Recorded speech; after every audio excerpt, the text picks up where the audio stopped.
Charlie Rose is funded in part by HIP. Keeping your heart healthy is just one of the services provided by our comprehensive health care system. Health Insurance Plan of Greater New York, HIP. Major funding for Charlie Rose is provided by DuPont, originator of products and ideas that make a difference in everyday life.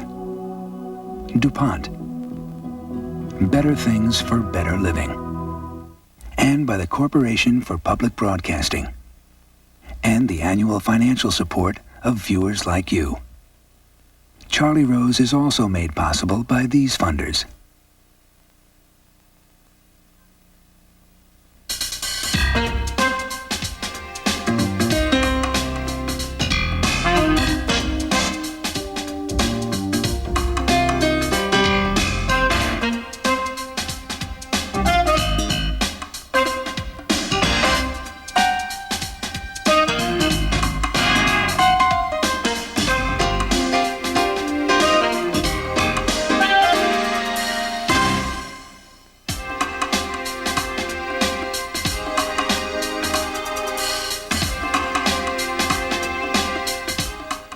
Welcome to the broadcast. Tonight, a discussion about a trade treaty. It is called the General Agreement on Trade and Tariff, GATT for short.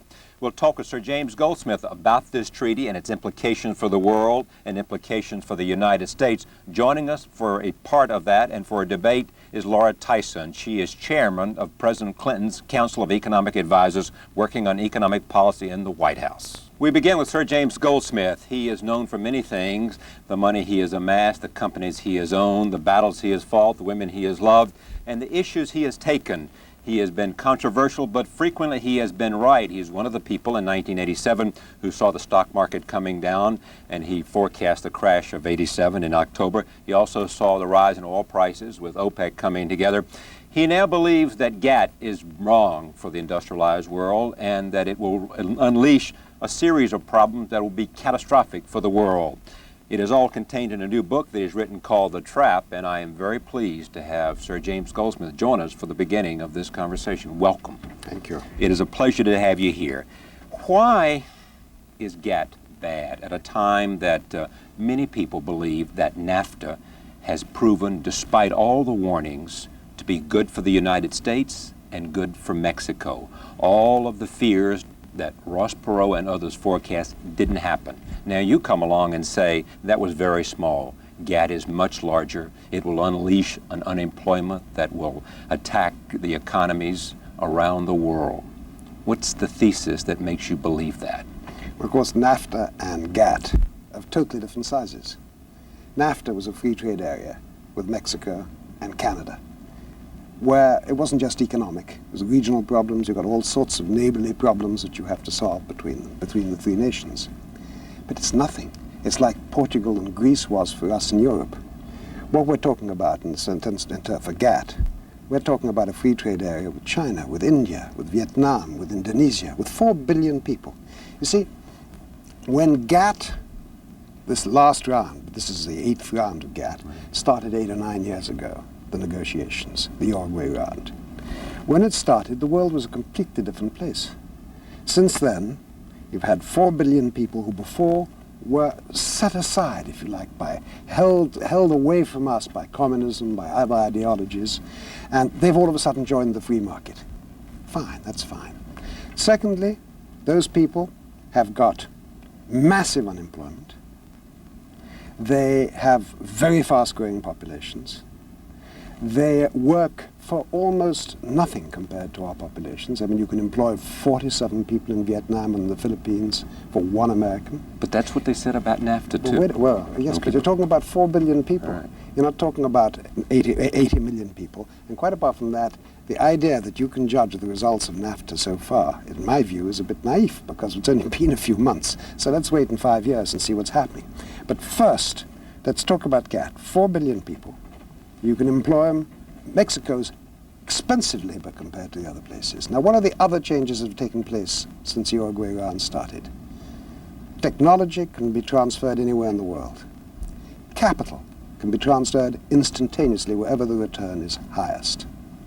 So today, you are to take 2 companies, 2 corporations, They make the same product to be sold in the same market, because the whole concept of global free trade is you can make a product anywhere and sell it anywhere. They have access to the same technology. They have access to the same capital. They only have one difference. Cost of labor. 47 to 1. So they move. Now, what has been the result? We've got some results. Some results are in. It isn't hypothesis. You take France. In Europe, we had free trade started to emerge from 1973 onwards. That's when the Treaty of Rome was changed. During that 20-year period since then, the economy in France has grown by 80%. The number of unemployed has gone from 420,000 to 5.1 million. That's equivalent to 25 million in the States. Now, what is the good of having an economy that grows by 80% if your unemployment, the people excluded from active economic life, goes from 420,000 to 5.1 million? You take Britain, same story, by the way. All right, let me make one other argument, though, that when you say these people in, for example, the People's Republic of China and India, 4 million people. 4 billion, yeah. 4 billion, I'm sorry. The argument is also made that they, all of a sudden, not only is there a question of the price of their labor, but it is a huge buying power that they have, that China, in the new millennium, will be the world's fastest growing economy. That's great. And that it'll be a market. That's wonderful. And those people will be buying products. That's wonderful. From the industrialized world. And let's benefit from that. And we can work together. But how do you benefit from that without destroying ourselves? You go and you create a corporation in China. And you build a factory in China. And what do you want to sell? Mugs? Sell mugs in China. And you conquer part of the Chinese market by competing there fair and square in China. That's life. That's adding to the activity of China. You're a corporate citizen over there, you're working over there. But if you move a factory from the States and take that to China, not so as to conquer the Chinese market, but so as to re-import the goods into the States, so as to get cheap labor, what are you doing? What you are doing is you are saying to your employees here, you're too expensive, folks. You want money, you want protection, you want unions, you want holidays. Forget it. We can employ 47 people over there who want nothing. So don't confuse two issues. One is going out to participate in their growing economies by building there and conquering part of the market. The other is merely killing off employment in your own country, getting rid of your own labor force, transferring it over there and importing it back, purely so as to increase your profit margins. Now, the average company has about 25% of its costs in labor costs, including the social costs and welfare costs around it. 25%. When you move, you can say 25% of volume, that is. You all of a sudden can save over 20%. So your profits go leaping up, but you're totally destroying not only the number of people who got jobs, but also their salaries. Now, you realize that salaries in the States, earnings, weekly earnings, hourly earnings, over the last 20 years have already dropped about 19% in real dollars. It's already been a massive decline.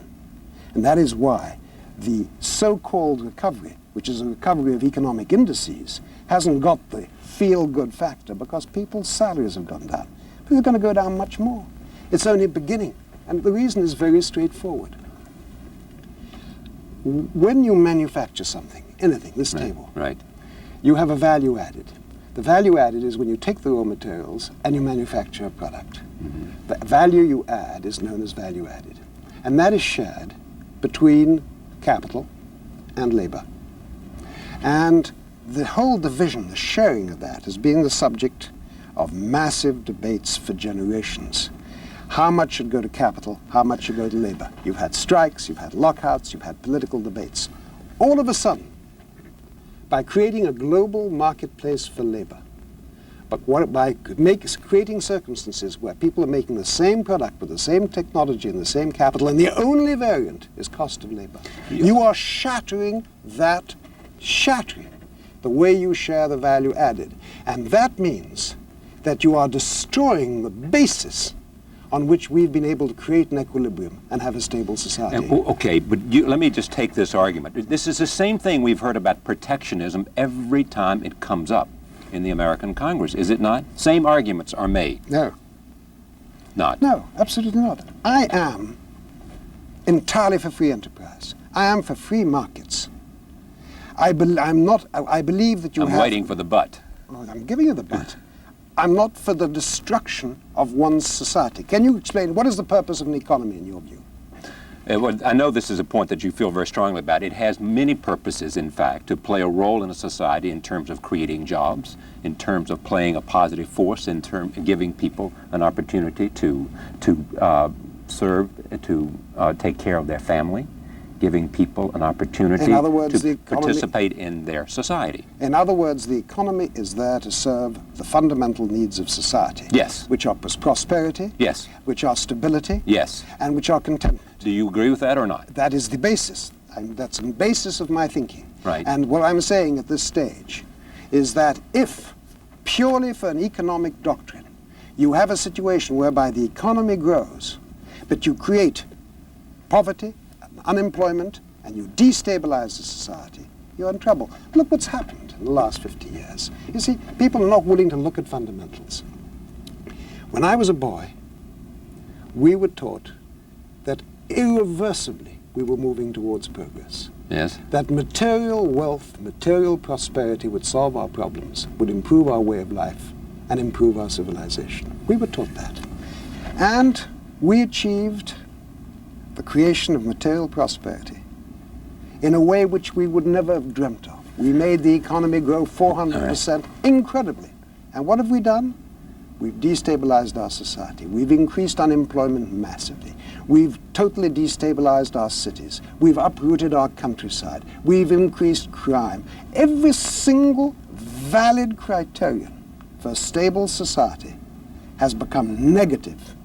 Therefore, something must be wrong. And what has become wrong is that instead of the economy being there to serve us, we are there adoring, serving economic industries. All right. What brought you to believe that you, as one very wealthy businessman, a businessman of the world with companies around the world, make you think that you can stop this treaty, this world treaty, when so many governments seem to be in favor of it? Yeah, you just said the right word, governments. Who benefits from this? Clinton administration's in favor of it. Who benefits? I'll tell you who benefits. Well, they'll say... I'll tell you who benefits. Let me give you the facts. The facts are the people who benefit are the big major corporations. There's a divorce between the interests of major corporations and of society. When one used to say and believe, and probably rightly, what is good for General Motors is good for the United States. That is no longer true. Yeah. Today, the transnational corporations have annual sales of $4.8 trillion. They account for 1/3 of all, the top 100 alone account for 1/3 of all foreign direct investment. Now, how do they operate? They're no longer linked to the United States, the American ones, or to France, or to Britain. They operate by farming out their production to whatever country produces the cheapest labor, wherever they can get the biggest return on capital and pay the lowest part to labor. Well, does that mean then that all the automobile companies in America are going to move their manufacturing facilities to Mexico? They've certainly, most of them, increased their production in Mexico. But I'll tell you, in the last 2 or 3 months, IBM, Boeing, Advanced Microsystems have all announced movement offshore, all of certain parts of their manufacturing. And therefore, this is not just textile workers. It's not just furniture workers. It's not just people... Where protectionism and tariffs have been most prevalent in the American economy. Possibly. But what I'm saying is this attacks skilled labor as well as traditional labor. Well, that's one of the arguments made. I want to move to tactics, but one of the arguments made is that you are talking about essentially unskilled labor. I'm not. And that the labor force of the future has to do with technology, and it has to do with the service industry, and that these 4 billion people you're talking about are not prepared to do those jobs which will fuel a modern economy around the world. The facts are just demonstrate the opposite. All right, well, let me interrupt you. Let me interrupt you. I've got to answer you. All right, because I want to get to tactics. It is just the facts of the opposite. Firstly, it started with the textiles and the shoes and all the rest of it. Right. And those industries were decimated. And we lost millions of employments. and people employed. Secondly, it was followed by the high-tech industries. And as I say, in the last few months, you've had those. Thirdly, the service industries. Yeah. The service industries, these are facts. The service industries are also moving offshore. There are satellites up there. If you take Swissair has moved part of its back office into Bombay. Why? Because they can communicate through the satellite and reduce their cost by 95%. All right, joining me, I want you to do this because you have made this argument before and you testified before Senator Pollin's committee, the Commerce Committee of the Senate. Joining me now is the chairman of the President's Council on Economic Advisors. Laura Tyson, you have heard this argument made by Sir James Goldsmith. He is a man who's been frequently right in his understanding of the economy and how business works, and he has a frontline, hands-on experience. Where is he wrong in your judgment and the judgment of the Clinton administration? Well, I think that the evidence speaks for itself. We have an economy right now which is rapidly growing, which has generated 5 million jobs. There are many high-wage, high-quality jobs that have been generated. This is an economy which is depending in part on exports. We know that $1 billion of exports translates into about 17,000 American jobs. We know that those jobs pay higher than average wages in America. We also know, incidentally, from a whole series of studies, that foreign direct investment by American firms actually helps create jobs in America, because when American firms actually make investments abroad and reduce their costs, they're more competitive globally. What does that mean? It actually means they can employ more people in the United States. American companies in general do not move production abroad in order to find total alternatives for production here. They tend to complement their production base here with production bases other places, which allows us to remain competitive here. So I think the facts speak for themselves. Trade is a benefit to the U.S. economy. And incidentally, one of the things that we don't talk enough about is the benefit which comes from having greater choice and lower prices for American consumers. Trade is a two-way street. We get better export opportunities and better jobs as a consequence of being able to sell abroad, and we get more choice and lower prices at home as a consequence of having more foreign competition in the United States market. It's win-win on both sides. Can I answer that? Good evening. Good evening. Firstly, exports. The facts are in there again. You've got the second worst year in American history in balance of trade. $150 billion you're aiming at at trade deficit. So you're importing infinitely more than you're exporting. And if that is, I can't remember how many jobs you said it was per $1 billion, that's a hell of a lot of lost jobs. Secondly, the new jobs being created are largely part-time and very much in lower salaries before you even had the competition of NAFTA. And before you, of course, long before the Uruguay round, which I hope will never come about, you've already had a very substantial increase in hourly and weekly earnings. And as for lower prices for imported goods, how does it work? What happens is people transfer their production offshore, they import their products and sell them just below the level of the locally produced product. And that way, they manage to really put the local company out of business. That's what's been happening throughout Europe. Well, the problem with that argument is that there are just a number of problems with that argument. The facts are just not right. First of all, just on the basis of the question of what jobs are being created in the United States right now, it is the case, if you just look in the 10 months of this year, exactly the 10 months when you're saying our trade imbalance did worsen, and it did worsen. In those 10 months, this economy created more high-quality jobs, that is above average earnings jobs, than in the previous 5 years combined. There is no simple relationship between a trade imbalance and the quality or number of American jobs. American jobs have increased by more than 5 million since January of 1993, and the quality of those jobs has improved. That's the first point. The second point is that while we have had some foreign investment going abroad, a lot of that foreign investment has gone abroad precisely because of trade barriers abroad, which have made it impossible for American producers to produce here and sell in growing foreign markets. What's so wonderful about the Uruguay round and what was so wonderful about NAFTA is that barriers to U.S. products being produced here and sold abroad are being brought down. So now American producers don't face that choice. You are arguing that if, in fact, they break down the barriers to U.S. products, then American companies no longer have an incentive to go and produce those products within that country in order to sell to that market? Exactly, because if you look at the motivations for foreign investment, why do American firms choose to produce abroad? The the answer most frequently cited is they choose to produce abroad not to lower their costs by going to cheaper wage locations, which is what is being suggested here.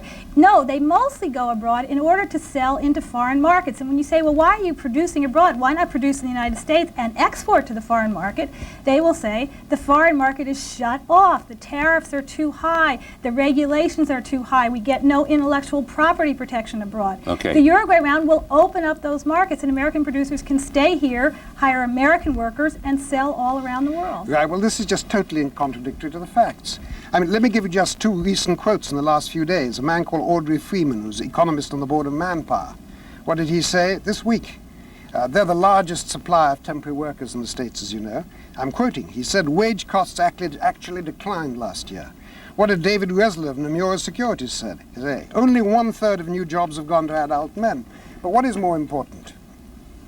Well, is the fact... Sorry. But those facts, such as they are, and they are partial facts, bear no relationship to the trade issue. I want to say, first of all, the reason wage costs have not gone up is because productivity has gone up sufficiently to allow wages to increase without causing costs to go up. You can afford to pay a worker more if they're more productive, and American workers have become increasingly productive, so we can afford to pay them more and still be competitive. Let me refer you to an interview with a man, a fellow at IBM, who was in charge of moving certain parts of the production offshore. He said, we're closing down certain production. It was in the Wall Street Journal, I can't remember what day, I'm sure you can find it.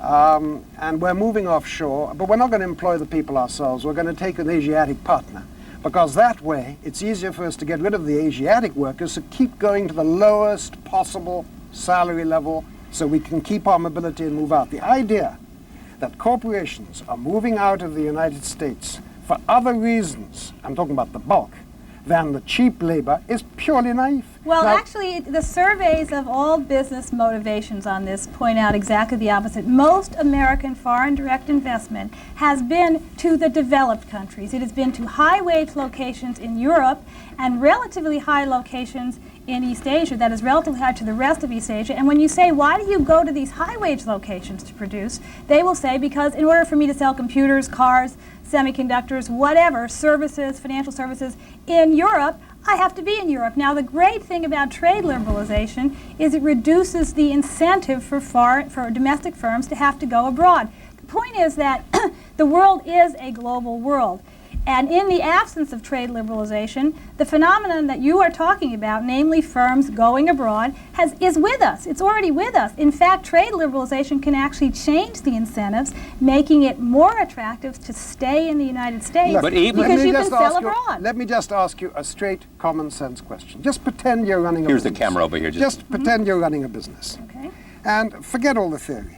Forget It's not all that theory, stuff. Let me just put it to you in a straightforward business way. Okay.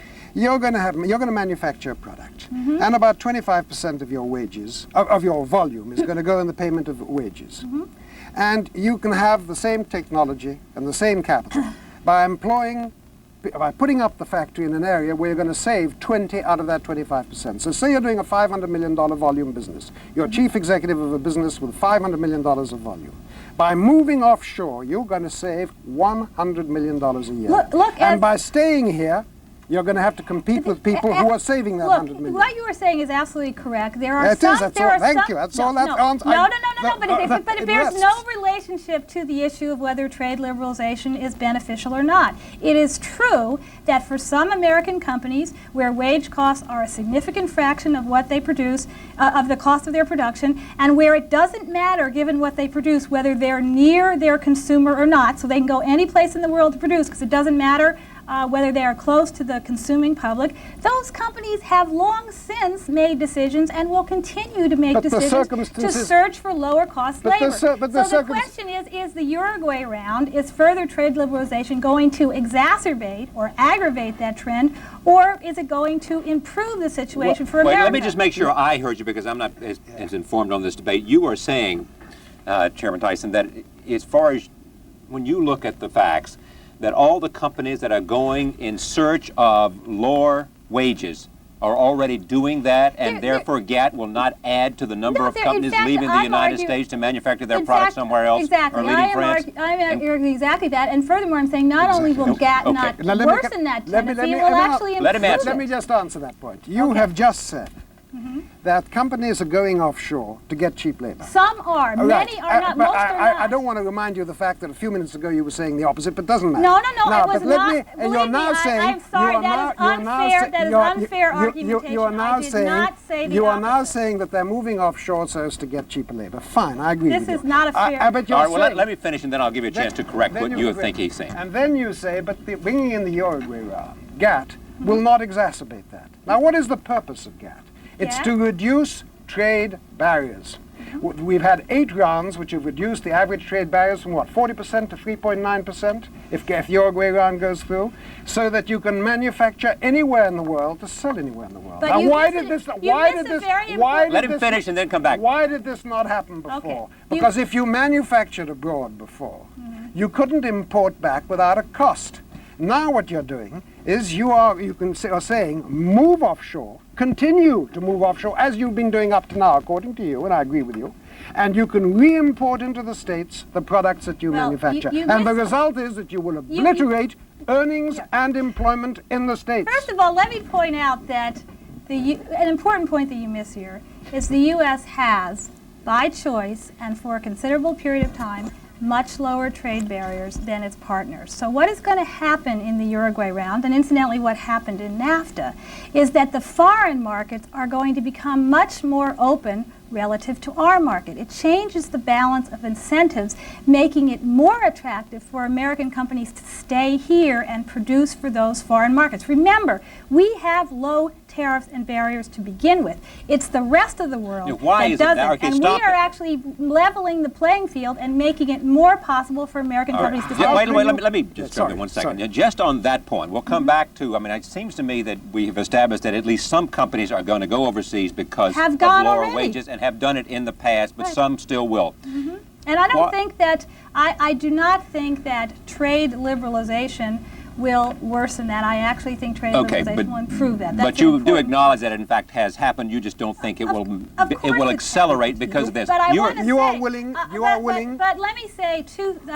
Please, go ahead, I sorry. think it's appropriate for me to add Yeah, two yeah, go ahead. provisos to this. Number one, companies that there is very good evidence that companies that have gone abroad in part to lower their cost of production, what that has done for them here is allow them to be more competitive here, and as a consequence to have a larger share of the world market. I can give you examples from Okay. Texas Instruments, Okay. Motorola. All right. They have evidence showing that they can hire more people in the United States because they keep their overall costs All right. down and they keep But their you competitive position by lower cost in some production Mrs. places Tyson, abroad. Ms. Tyson, what you are saying flies in direct conflict with the facts. What- Every which facts? single industry has reduced the number of people that they employ That in has- all the developed countries sharply. No, and no, that no, has no, no. happened partly because of productivity and partly because of movement has offshore. happened Now, it primarily can't because of be, productivity. it cannot be otherwise. It has happened primarily because of productivity. It is not and primarily. As a matter of fact, It is not as- primarily. The evidence is overwhelming on this point. Excuse me. In terms of the economic evidence, it is absolutely overwhelming. All right, let It me is make one last productivity. point. I know you have to go,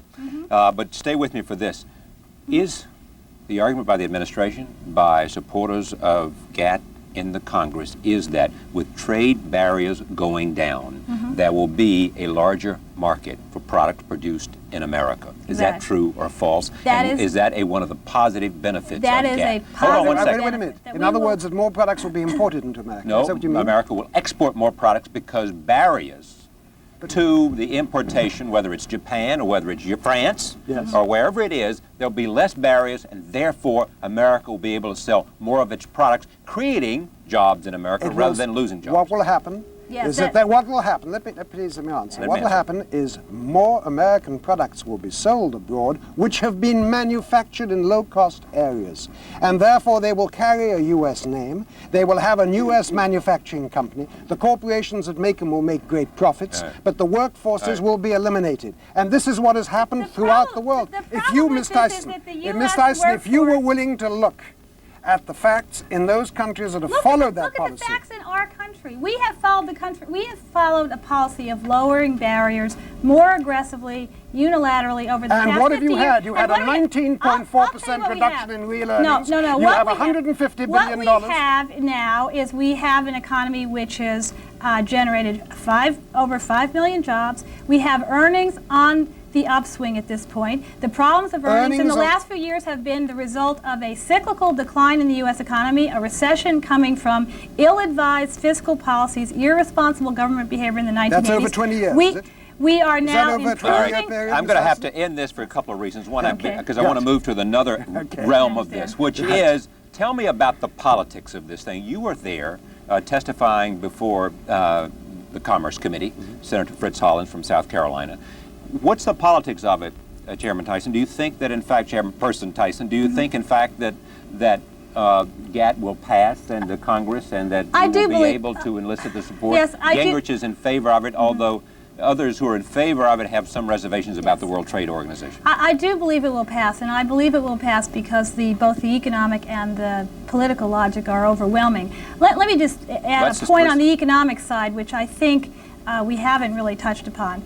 There are a whole host of studies, and there was just one that was released at the end of last week. The one released at the end of last week was not done for the United States. It was done for the world economy. But it pointed out that the gains to the United States are about $150 billion a year, which translates to about $1,700 per American family. Can I comment on that? No, let me give you Yes, the of course, truth. go Let me ahead. give you the economic argument and the I political don't want to argument. interrupt. I'm So sorry. the economic argument is that this is overwhelmingly beneficial for the United States, and in a process of 10 years of phase-in, by the 10th year, we get those kinds of benefits. There's almost nothing we can think of to do right now as a society which guarantees those kinds of benefits. Okay, now let me just comment. Let me just comment on that Allow me figure. to comment on that. Allow me to comment. Please. I'm sorry, I don't want to interrupt, but I must comment on this. Okay.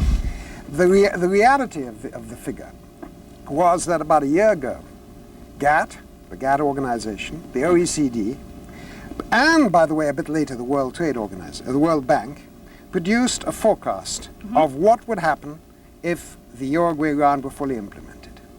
And they came up with this extraordinarily precise figure of a $213 billion increase for world trade.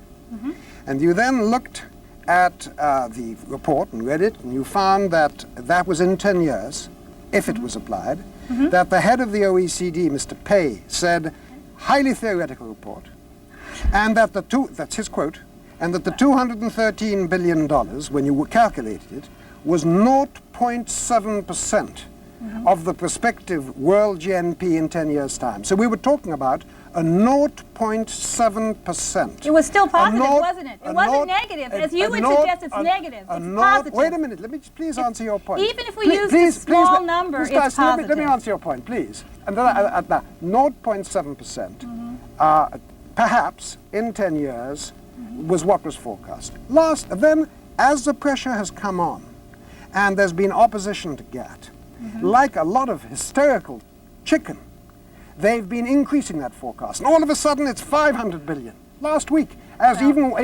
one paper yesterday said, that was cannily well timed. They doubled. They found it. 287 billion took out of the hat. On top of that, what did we hear? That if it was postponed, the single most important piece of economic legislation in modern times, if it was postponed a few months, we were told it was going to cost 100 billion to the US for a few months. Now it was 213 billion for the whole world in 10 years, perhaps. And all of a sudden it became 500 billion, 100 billion for the US alone. This is hysteria. I have to terminate this now and move on to some other subjects while I've got James Goldsmith here and talk about the book.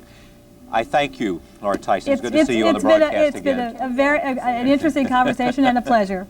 Thank you very much. We always love having you here, and please come back. Let me come back to the book and Jimmy Goldsmith and talk a little bit about what you were saying here, because this sounds like some of the things we've been hearing in the political debate that just took place in America, in which we had an extraordinary gain by Republicans in the Senate and in the House. Here's what you say just on the flyleaf. Just on the cover. Despite an expanding economy, violence increases, the number of those living in poverty grows, and urban slums spread in cities throughout the world. There is a growing realization that something fundamentally has gone wrong, and a pervasive feeling that those in power do not know what should be done.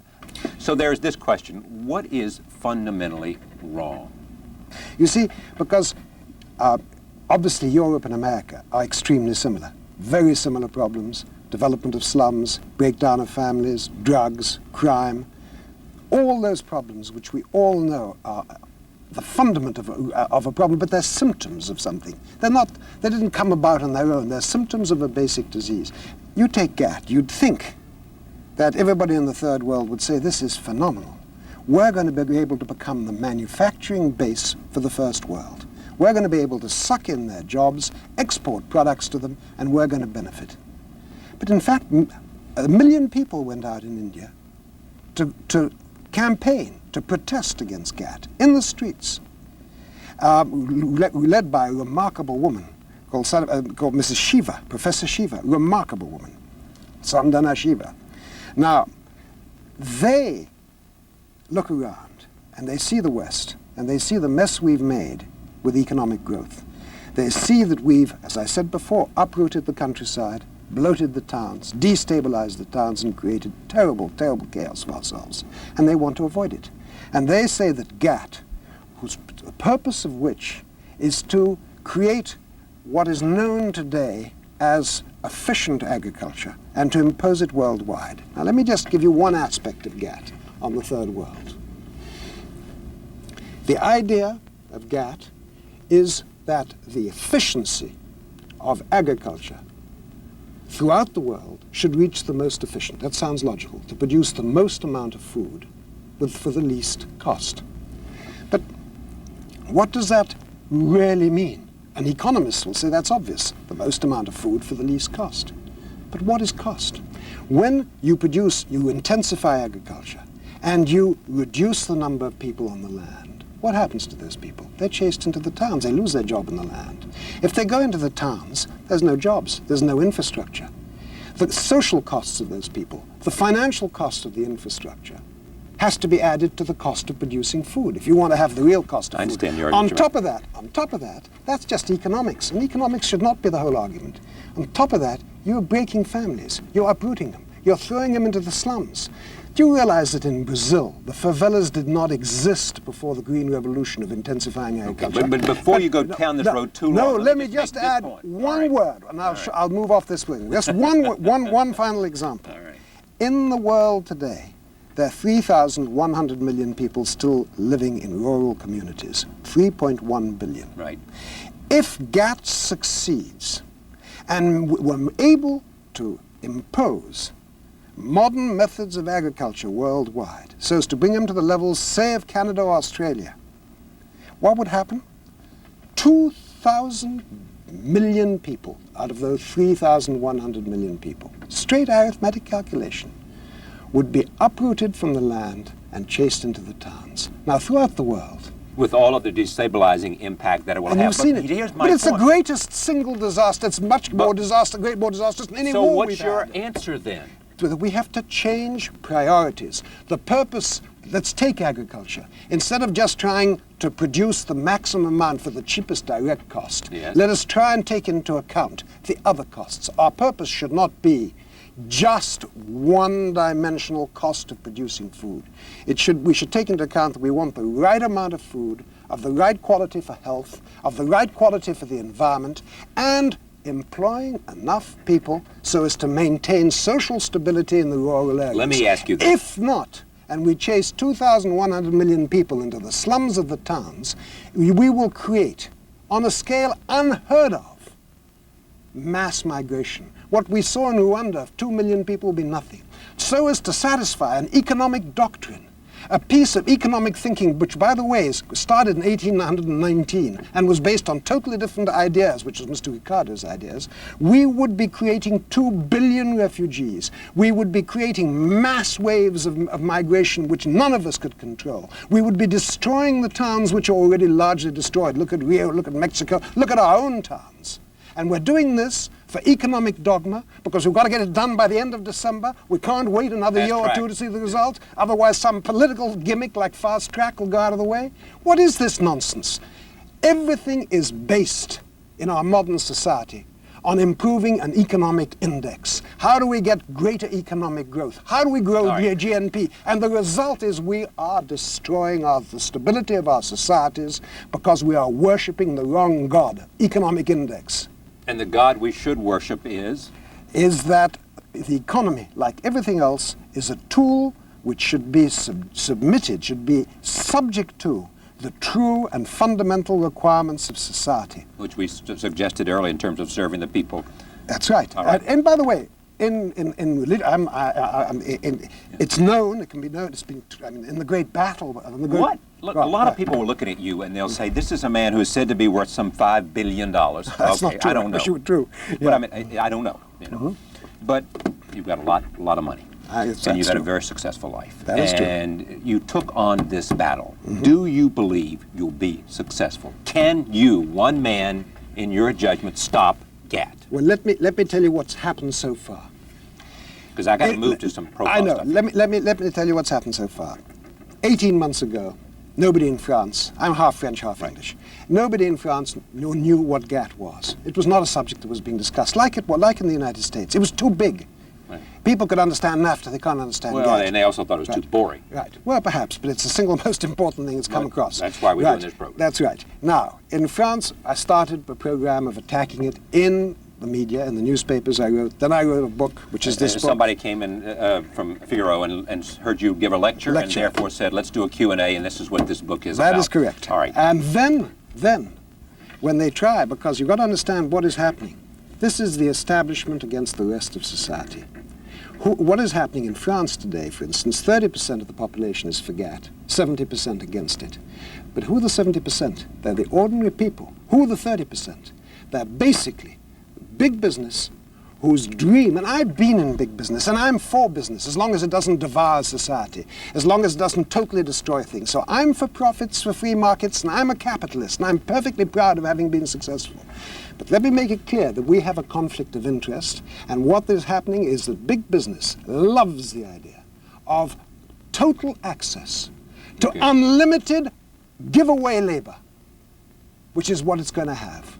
And therefore, in a community like France, where we have succeeded in getting the issue out, in getting it discussed and understood, 70% are now against it. But when you strip away everything, what you were saying, I mean, and I've read this book, what you were saying is that you're going to see, if GATT passes, you're going to see labor. Jobs will be lost in the industrialized world because of the fact that companies, in the search of the cheapest labor, will move their manufacturing operations. And you know who's going to make the money over there? world. You know who's going to make money over there? Who's going to make money over there? I'll tell you who's going to make money over there.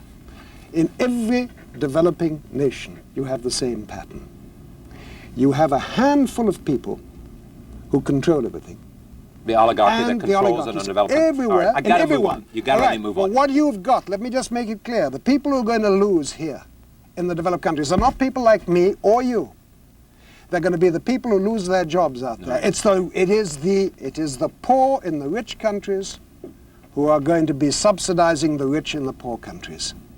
It is the most extraordinary. You will grant me that there are a lot of people, Laura Tyson is one, and the President of the United States is other, and Newt Gingrich, the new Speaker of the House in the United States Congress, and a number of businessmen disagree with you. Reasonable people are disagreeing over the impact of this treaty. So this question for you. If, in fact, the European Parliament, of which you are a member, adopts GATT, are you going to resign from that Parliament? It's a good question. The point is, I know it's good. We're going to vote on the 14th. And my part, the reason why I'm in politics is to fight against this. GATT is the principal reason why I started a political party, why we stood for elections and put a whole slate in June, why we had a success, by the way, because the people were in favor of it, not the elites, and we're in the parliament to fight it. Now, what is going to happen? It'll pass in Europe if it passes in America, because the European Parliament is a false, a pseudo-democratic institution. It's no more than democratic disguise for the Commission. The idea that it's a democracy is absurd. It's already fixed by the two main parties who determine it, and that is the Christian Democrats and the Socialists. So it's going to pass whatever we do. The only thing that we can fight for is the right for people to carry out, to hold a referendum, which is an old European tradition. and that is that it be placed before the people who are given a right to vote on the single most important economic change in their lifetimes. And we will do everything, including demonstrations in the streets and bringing the people into the streets, not to adopt our plan, not to reject GATT, because that would be people imposing through the streets some political action, but to have the right to vote. What we will insist upon is the right for the people to vote on the single most important economic act that has affected their careers and their children's careers and thereafter. And it is unbelievable that here in the United States, this great country, the leader of the world, because what you decide here will determine the others, that there's been practically no debate when you had this huge debate on NAFTA, which was a pimple.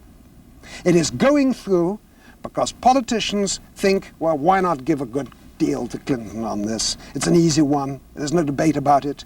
Business likes it. Business, no doubt, will subsidize things. Business adores it. That's why it's going through. It is a fix, as it is in Europe. It's a business political fix. Well, it's not that simple, in fact, because there are a number of people who, not just because business is in favor of, there are a lot of people here, of both Democrats and Republicans, That's nonpartisan. who I agree. believe in the concept also of free trade. Now, they may have a different judgment about the consequences of free trade, but in the principle of free trade, they agree. Look, that is true. Of course, they're sincere people. Okay. And of that, there's absolutely no doubt. It's not that they're tools of business and all that. Oh, but there's a lot. All I can tell you is, and let me speak from Europe, All right. European thing. I don't know America well enough to be able to talk about it, but in the political scene. But in Europe, the position is extremely clear. Business and politics, the ruling machinery of government and economic power in Europe are imposing this without a vote and trying to stifle the debate. Now, maybe it's not the case here. All I know is there hasn't been a debate on the single most important economic act of your lifetime. Well, I tell you what there ought to be a debate on in this country, and we didn't really have this debate in the congressional election, and maybe we'll have it over the next 2 years. I repeat what you say here. Forget that you lay it all at the doorstep of GATT. No, I don't lay it all at the doorstep of Despite GATT. an expanding economy, violence increases, the number of those living in poverty grows, and urban slums spread in cities throughout the world. There is a growing realization that something fundamental has gone wrong, and a pervasive feeling that those in power do not know what should be done. That is an issue across the political spectrum, and this ought is to the be book. debated in this country, and it ought not just we be a talked question of trade we talked policy. about GATT because it was topical. Okay. But please, GATT in this book is only a small part. No, I agree. Let me explain why I used GATT and what GATT, why Okay, it but figures in I'm this book. losing amount of time I have to talk to you, and I want to establish who you are in terms of America. Then let me just finish this point so I can explain what the book is. All right. What I'm saying in the book is that we have allowed the instruments that are supposed to serve us to become our masters.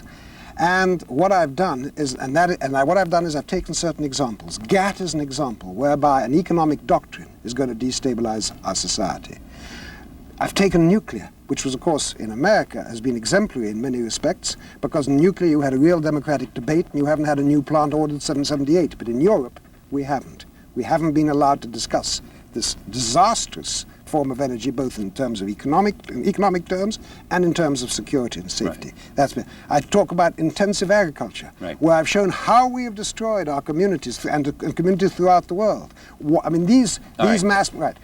These are no more than examples of how we are destroying ourselves. All right, and read the book, The Trap, and it's interesting because it's a series of question and answer, and you can see how your mind worked and your experience. Your father was from Germany, Frankfurt, but your grandfather? Yes, my family, the origins of Frankfurt. Hitler, they went before the First World War, right? Yeah, it was 19th century. Yeah. My father was born in 1878. You were not a great student. No, hopeless. Hopeless. Yeah. I mean, you left, where were you? Where were you in school? In England. In England. You left school because you wanted to go out. I left at 16. Yeah. And it wasn't an impediment to you because you said one time, they had this great quote, which I suspect you may want to take back, but I don't know. You said, I'll go out and make a lot of money and I'll have somebody read to me. I don't have to learn how to read. This is a family myth, my brothers, but it doesn't matter. You have lived in France and you have lived in England. You have homes in Mexico and I assume here in Manhattan as well. No, I don't have Manhattan. It doesn't matter. I'd like to, but I don't. You have bought and sold companies. You were considered a corporate raider, proudly or not. I mean, did you, when people Absolutely. said you are a corporate raider, you're a guy who went in there and bought American companies, and perhaps when you bought them and spun them off, some people lost their jobs then. No. Where was the sympathy then? Let me explain to you firstly. Okay.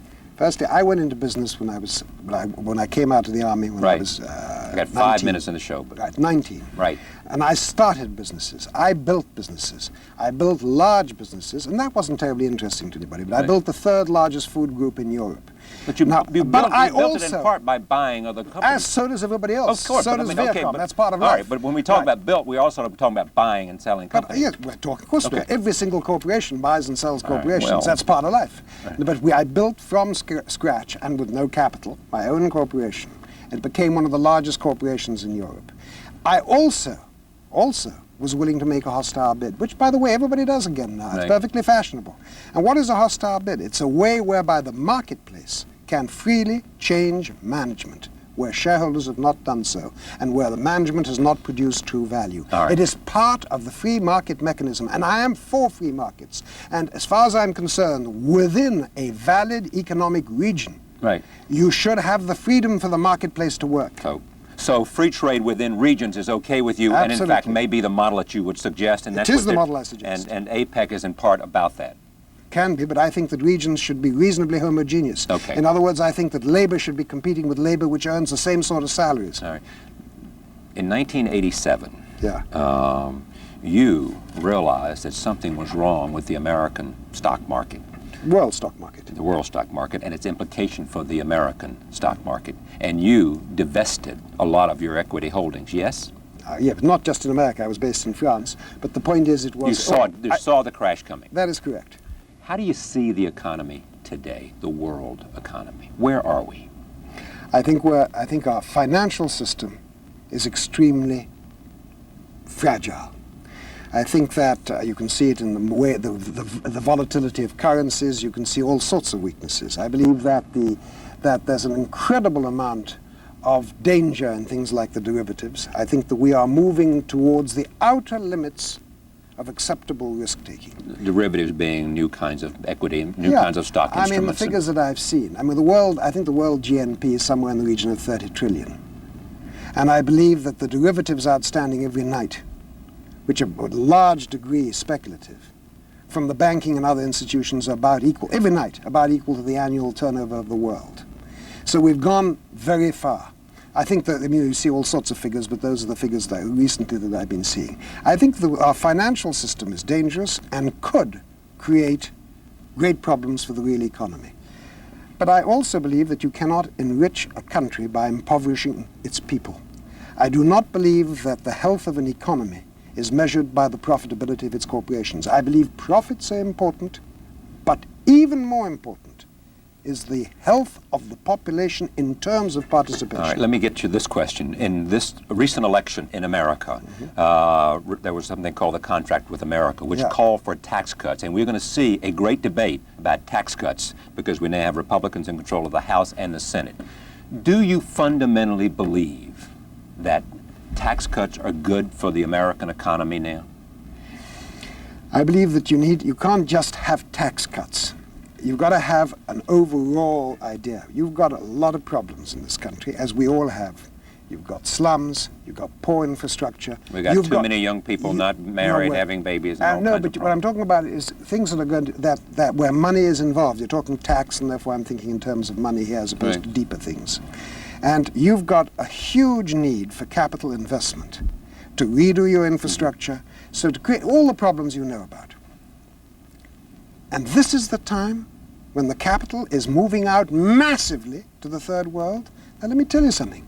People who say you have to go and build the infrastructure of the third world, I would recommend to you that you build the infrastructure right here where you need it. When you drive through parts of the United States, and I'm saying this...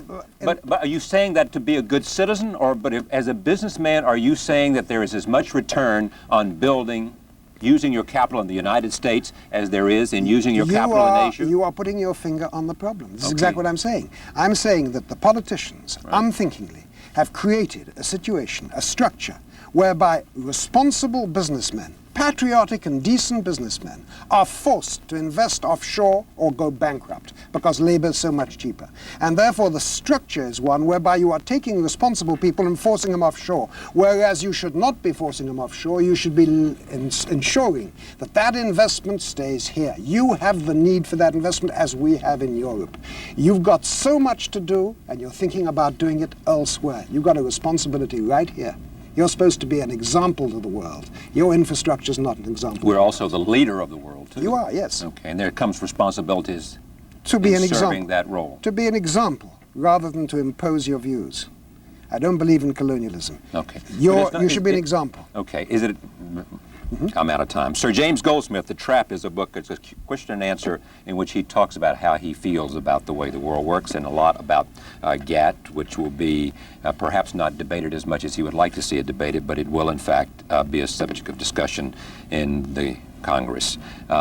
Lucy Greeley, Autobiography of a Face, is an extraordinary book and an extraordinary story. She will be on tomorrow night.